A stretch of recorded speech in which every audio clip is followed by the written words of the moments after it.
Bismillahirrahmanirrahim. Assalamu alaikum dear viewers. I am Professor Dr. Muhammad Usman, and in this video we will talk about goiter inshallah. Now this is the last video on thyroid hormone series. For previous videos please check the link in the description. So goiter simply means enlargement of the thyroid gland. Okay, it means enlargement of the thyroid gland. Now this enlargement can occur in both hypothyroidism and hyperthyroidism. Goiter in the hyperthyroidism, okay, goiter in the hyperthyroidism, it is called toxic goiter, while the goiter in the hypothyroidism, it is called non-toxic goiter. Now non-toxic goiter or the goiter in the hypothyroidism, it can be of two types, that is endemic colloid goiter and idiopathic non-toxic goiter. Now first we will talk about the endemic colloid goiter. Now in certain areas of the world there is deficient iodine in the soil. So the food stuff which grows in that soil, it contains very little iodine. So the people living there, they usually develop goiter. As you can see, the whole village has developed goiter. Now its mechanism is that as you can see in this figure, this is the normal hypothalamus, pituitary and thyroid axis. So from the hypothalamus, TRH or thyrotropin releasing hormone is released, which acts on the pituitary and causes secretion of TSH or thyroid stimulating hormone, which acts on the thyroid and it causes secretion of T3 and T4, that is thyroid hormones. Now these in a negative feedback fashion, they decrease the secretion of TRH and TSH from hypothalamus and pituitary respectively. Now in these patients what happens that due to lack of the iodine, the gland thyroid cannot synthesize T3 and T4 hormones. So there is no feedback inhibition of these hormones, that is TRH and TSH. So these continue to be produced and they continue to act on the thyroid gland. Now gland has no iodine to synthesize thyroid hormone. So gland, what does it do? It increases the secretion of thyroglobulin, and so colloid is continuously produced.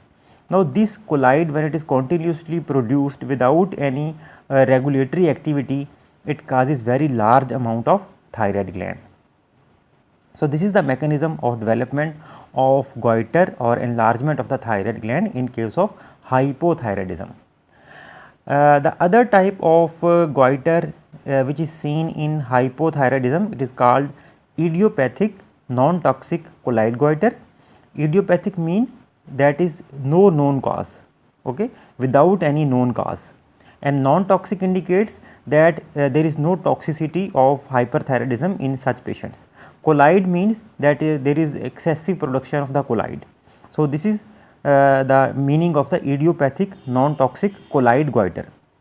So this is such a goiter in which there is no iodine deficiency, but in spite of that the patient is having goiter, and the gland may even secrete normal quantities of the thyroid hormone, but usually we find that the secretion of T3 and T4 hormones is decreased. So as I said, though definite cause can be found in case of idiopathic non-toxic colloid goiter, but some proposed mechanisms are: number one, some patients of this idiopathic non-toxic colloid goiter, they initially show signs of this thyroiditis. Thyroiditis means inflammation of the thyroid gland. So due to this inflammation, later on it is followed by the fibrosis of the gland, and when fibrosis develops, the patient develops decreased secretion of T3 and T4 hormones, because the fibrosis tends to destroy the gland, and so secretion of thyroid hormones is decreased. When the secretion of thyroid hormones is decreased, so again there will be previous mechanism that there will be increased secretion of TSH, which will act on the gland, and so more and more colloid will be produced, and so the size of the gland will be increased. The second proposed mechanism is that in some patients there is abnormality of the enzyme system which is required for the formation of the thyroid hormones, like there is deficiency of peroxidase or iodinase or deiodinase in certain patients, and there is a iodide trapping mechanism abnormalities.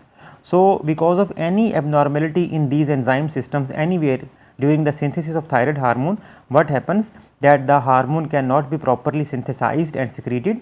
So, there is again decreased secretion of T3 and T4, and again the TSH continues to be produced in an abnormal fashion from the anterior pituitary, and it causes more and more formation and secretion of this colloid. So, this colloid is going to increase the size of the gland.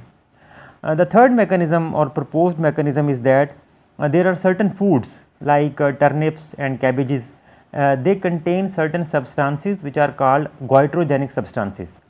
Now, these have propylthiouracil type of anti-thyroid activity.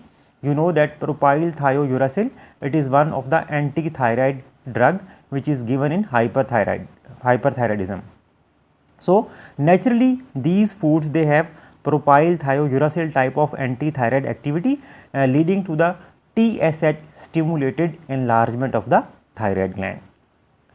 Hope you would have enjoyed today's video. If it is so, please subscribe to this channel. Thanks for watching. Stay blessed and Allah Hafiz.